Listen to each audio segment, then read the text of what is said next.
Okay, so thank you so much for joining us on Nice Fine Podcast. It's been really fun interviewing everyone, so I really appreciate that. Thank you for having me. Thank you so much. Of course, do you want to start off by telling us a little bit about yourself?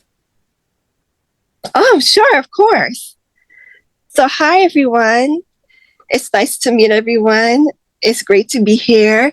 My name is Charlie D, and I live in the United States. Hey, that's really great. I think a lot of my guests are from the US actually. Oh, that's awesome. Yeah, I think it just worked out that way, but yeah, it's really cool. It's nice to talk to people from other places. Yeah, it Uh, really is. That's the fun thing about being in this field. so you meet people from all around the world. It's so interesting. Like everyone has their own story, of course. Yeah, everyone has their own story, and it's just amazing the different cultures that you get to learn about. You Mhm. don't even have to really travel, see these places. Absolutely. Yeah, even though I would love to travel sometime. Yeah, I of don't really get to travel, but well, hopefully in the future you can travel some and see the world. I would love that. Yeah, that would be amazing. So do you want to tell us what your blog is about and what made you want to start blogging? So my blog is mostly focused on dealing with a genetic disorder that I have and mental illness Yeah. because I am dealing with depression. So that's what my blog is mostly about. It I wanted to help spread awareness because people don't mostly know about the genetic disorder that I have. They post I've never even heard about it until I was diagnosed. And also with mental illness, there's so much stigma on it. So I would really wanted to help spread awareness and to help share that, it's not something to be ashamed of. Absolutely. Yeah. Yeah, I think that's so amazing. You're absolutely right. There's so much stigma about mental health and just like mental health issues in general. So it really helps when people are open about it and put the information out there. It helps others feel like they're not alone. And you also mentioned having Turner syndrome. I believe that's how it's pronounced. You talk about Yeah. blog. Do you want to explain a little bit about what that is and how it affects you? Yeah. So Turner syndrome is a genetic disorder that mostly happens in girls. Mhm. It's when a girl is born with one of her X chromosomes missing. And mostly, I think we all know that, in science, that the chromosomes, a boy is born with an X and a Y, and a girl is born with two X's, Yeah, two X chromosomes. Yeah. And so it's when a girl is born with one of her X chromosomes missing. right. And with Turner syndrome, yeah. And with Turner syndrome, it's when it can lead to a lot of complications because without that with that X missing, it means that the girl won't go through puberty really. She won't develop estrogen on her own. And without that estrogen, her bones can be weak. She won't go through puberty. And it can lead to a lot of complications for some reason.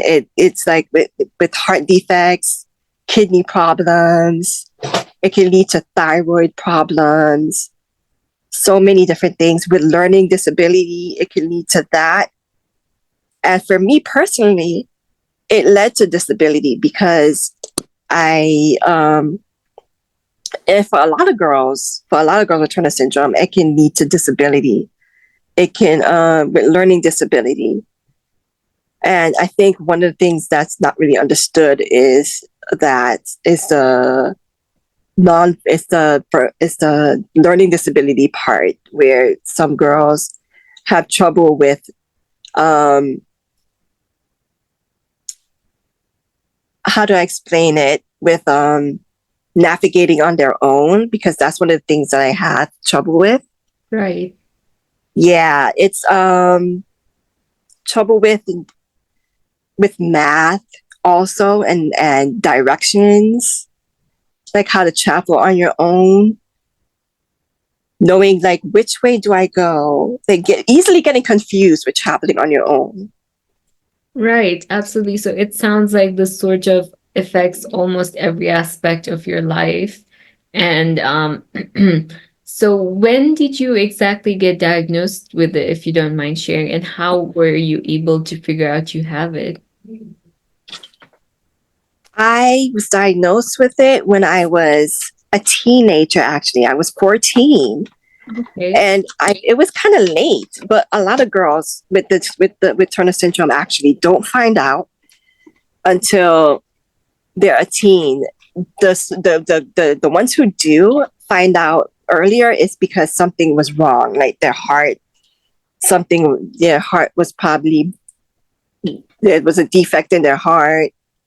There's there, something like that. But for some girls, they don't find out until they're a teenager, and they're not going through puberty. And so that's when the doctor decides, oh, something might be wrong. And so they test for Turner syndrome with blood samples. And yeah, they test for Turner Okay. syndrome. Yeah. So, okay, so you found out as a teenager. That's really interesting. I'm glad you at least found out, that way you know what's wrong, like what's causing the issues. Um, and yeah, Yeah. at least you're able to, like, I think it's worse when you don't know what's wrong and like you just know something is wrong. I think that just makes it a lot harder. I think that's true. That is so true. It's a relief actually to find out, because all throughout my childhood, I felt different from my peers. I've always been smaller than my peers. Right. I struggled through school because school was a bit difficult, Mm-hmm. especially math and science. Like I struggled. I knew that I had a disability, Right. but I couldn't really understand what was going on. So when I finally got diagnosed, it felt so good to find out. Yeah, it must have been so confusing before that, and just like for things to finally make sense as to why you're having issues that you're having with learning, with your body, with everything. It's probably very relieving. Yeah, Yeah. it was. It was a huge relief to finally to get answers. Yeah.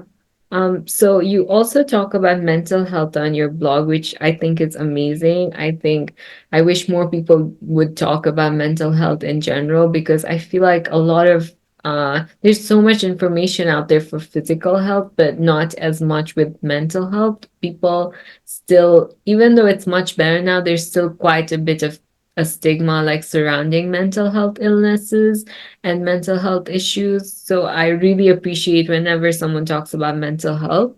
You mentioned, struggling with depression and stuff like that. So I was wondering, is there any advice you'd give someone who is struggling with their mental health?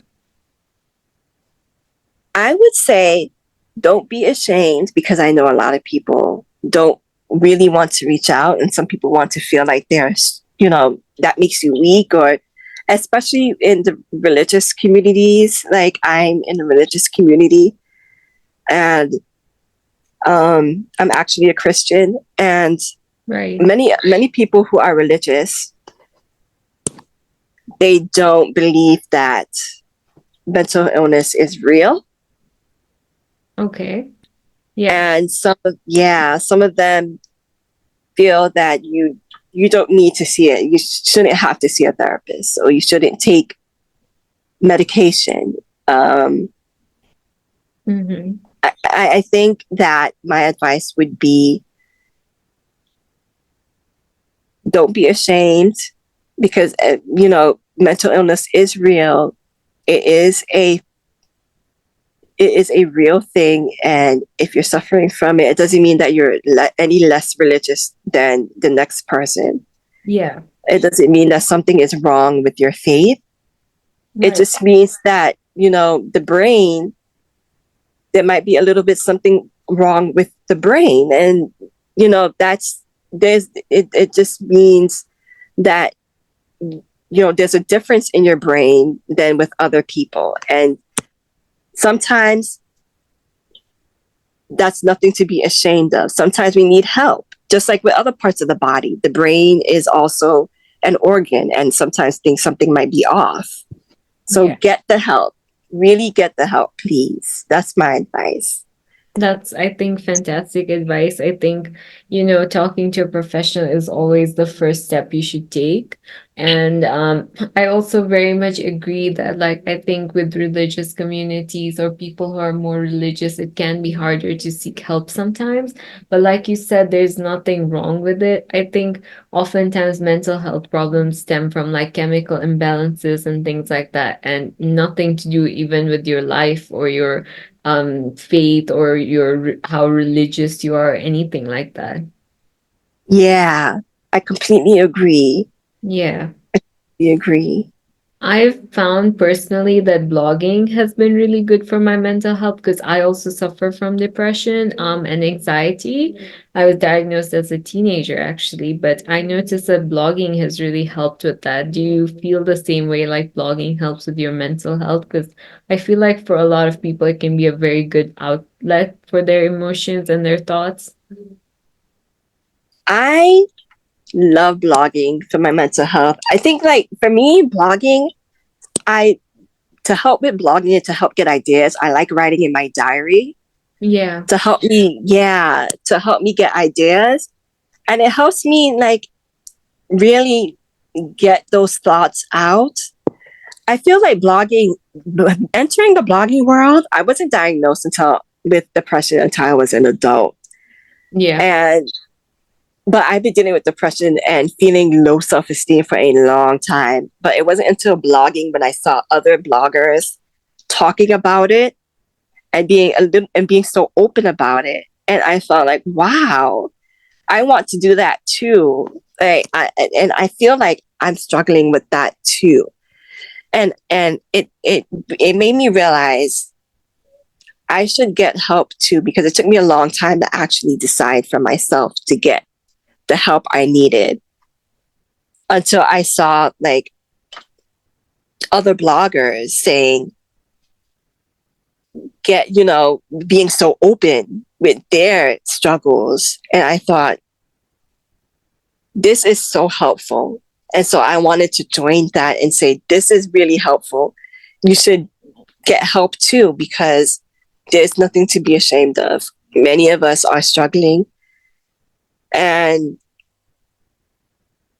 I feel like blogging has really helped me open up and put myself out there and get help. That's really wonderful. I feel the same way, like with blogging. When I talk about things I'm going through, there's always people who are like, we can relate, and like, it just makes you feel like you're not alone dealing with all these things. Yes. That's a wonderful thing. Like, and it's I didn't find out about um I also was diagnosed with with borderline personality disorder. I didn't know about it until, like, I started going into blogging and I heard someone mention it. And then I was diagnosed with it. And then I thought, wow, I read about that through a blogging buddy. So I think, like, I learned a lot through blogging buddies and through developing relationships with other bloggers, and being and I think what really helped with blogging is just being open and taking just like being a little bit more open and putting myself out there. It feels so good because it helps me leave my comfort zone. I think that's the biggest thing blogging has done. Help me leave my comfort zone a little bit. That's really great. Like, I feel the same way. Like, I think this is why it's so important to put our information out there because it helps other people. Like, you never even know who's struggling and who might read your writing and feel, like comforted, or might find new information, or feel like, they can relate and they should also get help for that. So I think that's one of the best things about blogging. Me too. Me Yeah. too. So you mentioned, I think, that you are working on a book at the moment. So I just wanted to ask what some of your future goals are with writing, blogging, maybe just in life in general. My goals my goals have been all over the place. I'm still working on getting organized. Right. Uh, yeah, I would love to publish a book of short stories and poems. I don't know if it would make sense to put the short stories and poems together, but I feel like I built up a little bit of a collection that sounds like they are cohesive and connect. So I'm really thinking about putting a little poem book out there or a short story book. And in the future, I would really like to become a full-time writer or a full-time blogger. I'm thinking about that. Yeah. That would be amazing. Like, I put out like my first book is going to come out soon, which is so exciting. And I always tell people, like, if you want to write and put your writing out there, you should just honestly go for it. Like, I know it's really scary, and it's also like sometimes you don't know how to take the first steps. But like, I think just getting into it and starting is harder than anything else that you're going to face throughout the journey, at least in my experience. So I really hope you put your poetry, your short stories, everything out there. And I'm sure there's going to be a lot of support from the blogging community as well as other people. Thank you so much. You're Thank you so much. And congratulations on your book. Oh, thank you. I really appreciate that. But yeah, I think you should also really consider putting like your writing out there. I think it's going to be very worth it for you. And, that's the first step of like writing. Like, the more you write, the more of a writer you can become. And like statistically, the more you put out there, that's how like people get to know about you, right? Yeah, that's so true. It's funny because I keep saying I want to be a writer. I want to be a writer. And my dad is like, my dad tells me, what are you saying? You're already a writer. You're right. That's so true. You're already a writer, technically. Yeah. Yeah. You just have to like pursue it full time now. Yeah. And that's what I'm hoping to do. Full-time writer. I'm rooting for you. I hope you are able to achieve that goal because it's really wonderful. Thank you. Thank you so much. So, so I think that's enough about blogging and writing. I think we should move on to some fun questions just to, switch things up a little bit and to have a little fun as well with the interview. Um, so what is your favorite thing to do on the weekend? Oh, my favorite thing to do is to spend time with my family because we're all just so busy. We're Right. working. Yeah, everybody's so busy and working, and I don't really get to spend time. And so when the weekend comes around, we watch movies or shows together. We can we can talk and catch up on anything that's happened during the week. So it's really wonderful to spend time with my family. Oh, that's really nice. That's really sweet, actually. Okay, the second question is, do you have any pets? I used to. Right now I don't, but I Right. used to have a pet fish. His Oh, name was Simon. oh, that's adorable. Yeah, his name was Simon, and we loved him. I loved him. He was the prettiest shade of red. He Oh, was such a pretty shade of red. And when he died, I was devastated. It was sad. yeah. He yeah, when we lost him, Hmm. I was sad. We even gave him a name, so it was Oh yeah, I think pets just become like family, so it's really hard when they're not there, you know. You're so, Yeah. you become so accustomed to them being there. Yeah. You do. Then they really do become like family. They Absolutely really do. And Simon was. Simon really was. right. I would love to get a pet dog or a cat, but right now it's not an option. I understand. I'm the same way. Like I'd love to get like a cat, but it's just like it's so much work. So I don't want to like neglect it or anything. So it's just not the right time. Yeah. Yeah. I completely understand too. Yeah. That's what it is for me. Yeah. I think that's the main thing for most people, like, because it's like, you know, it's kind of like caring for a child in a way, because you have to kind of Hmm. sure they're okay 24/7. It's a lot of work. Yes. Yes. It is a lot of work. Yeah. And funny thing is, I'm wondering if I should get a dog or a cat because I know like both are a lot of work. But Yeah. a dog, you have to take it outside every so often. And it's not just that, like, I feel like dogs are so much more work because they're very energetic. So you kind of have to give them a lot more attention than a cat. Because Yeah. I've had The cats cats don't before. need that much attention. Yeah, like I've had cats before. Like they're kind of they just like sleep mostly. And when they need attention, like you know they need attention, like they'll come to you themselves. So it's not too bad. With dogs, it's like I feel like it's constant. So unless you have like a lot of free time, it's very hard to take care of a dog. Yes. Yes, I totally get that. That's why I'm so like on the fence about which one I want. It's a hard choice. Like I completely understand. Yeah. Okay, so moving on to the next question. What is your biggest fear? I don't like heights. Oh, that's a good one actually. I don't like heights. Even like I've never been on a roller coaster because I just can't take it. Like Mm, even on a swing, like when I as a yeah. child I used to go on the swings. I I didn't like going up high, too high, and my adrenaline, like I don't need to go on a roller coaster because my adrenaline, I get spooked so easily. All So right. that yeah.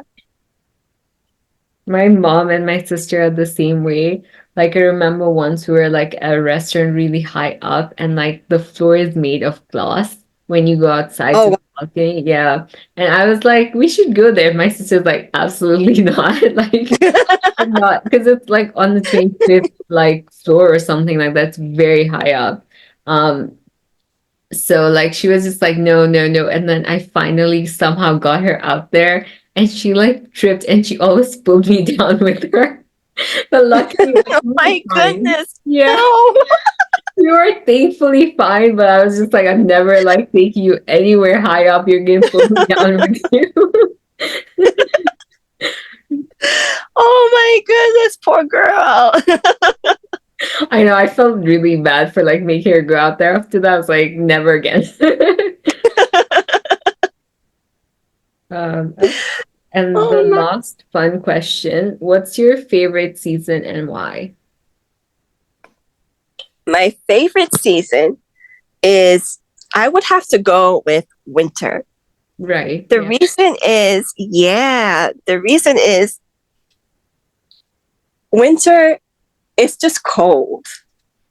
It's like you like unlike with like with spring and fall, Yeah. they are so unpredictable. There's rain, it might be a little warm, it might be a little chilly, you don't know how to dress. Mm-hmm. With Yeah. summer, it's always hot. I don't like the summer. I'm the same way. I completely agree. Winter has always been like my favorite. Like when I was living in Canada, over here we don't have all four seasons. We only have two. But when I was living in Canada, where like winter gets very wintry. So I still preferred winter. Like I hate summer. It's so hot. There are bugs everywhere. It's just like it's too much. But like winter, it's just cold. It's nice and cold. Yeah. The funny thing, what's funny is that I get cold easily, Oh, okay. but yeah, I do get cold easily. So, I mean, I don't mind the heat a little bit. It's just that the summer sometimes it gets just too hot. Yeah. And And the I heat don't is like like the the air conditioning. humidity. I completely, yeah, I understand. Like I like hot weather too. I don't really generally have a problem, but summer is just like too hot. Like I just like as soon as you leave the house, you just feel like you're gonna melt. Yeah. Yeah. Um, It's so different. yeah, yeah. And it's just the main thing is like, for summer, like you can't really like walk around without clothes on or without your skin. But like winter, even if it gets really cold, you can just put on a few more layers. Like that's my biggest thing. Yeah, that's so funny because that's the way I feel. It's like there's only so much you can do to get cool. You can't walk around naked. Exactly. Like, that's the main thing. Like, when you're inside, when there's the AC, it's not too bad. But if you're gonna go out, like, it's just like after a while, you're just like, I'm done. Like, I'm gonna stay in until it's fall. Yeah. Um, so I think that's pretty much it for the interview. Is there anything else you'd want to add or talk to my readers about? I just want to say thank you so much for letting me spread awareness, for having me and helping me spread awareness, especially on mental health and Turner syndrome. A lot of people don't know about Turner syndrome. Right. So, yeah, it's a condition a lot of people don't know about. I actually didn't know And about it until I read about it on your site. yeah, I didn't know about it until I was diagnosed. Yeah. And it's and the thing is that it's a bit of a rare condition. Most babies born with it actually die. And Oh, so I feel, yeah, 99% of pregnancies with the Turner syndrome baby actually are miscarried. I see. Wow, I had Yeah. And so I feel very lucky to have been part of the small percent to have made it.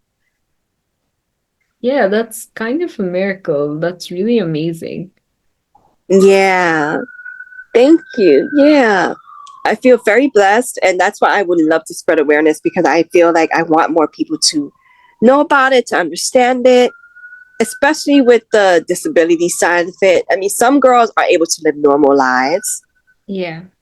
but I would like for more people to understand about it because it can be a bit of, it can cause some, like, there's a, there's sometimes times where a girl may have trouble with her living a normal life with Turner syndrome. And sometimes that's not understood a Yeah. little bit. Most of the time, girls live a bit of a normal life, but for me, and I can too. But it's good to know and understand about these conditions because you never know what someone is going through. Absolutely. And yeah, and I know some girls have disability, and Mm. some girls may struggle with being accepted, getting assistance or help with Right. disability. And so I want people to know that disability can sometimes look invisible. Yeah. Absolutely. And sometimes, yeah, sometimes you never know what someone is dealing with. And um, you never know who might actually need the help. Yeah. So, You're so right. I think invisible yeah, disabilities are even more difficult because people don't even realize what you're struggling with. exactly. Yeah. So thank you so much for spreading awareness. Actually, it's really wonderful that you're talking about this so openly about your mental health, about Turner syndrome, the symptoms you have because of it, and the disabilities and everything. I think it's really helpful, like I said, when people talk about things like that, and put their experiences out there. It really does help other people. It really does spread awareness. Thank you so much for having me and helping me to spread awareness. I'm happy to. And, you're always welcome back if you want to do another interview. That would be amazing. Yeah, so you're always welcome to come back. I would love to be back. Love it. Wonderful. We'll definitely schedule you back in at some point. That would be amazing. Awesome. That sounds great. So thank you so much for being here. And I think this is a good place to end the podcast. Yeah. Bye, everybody. All right.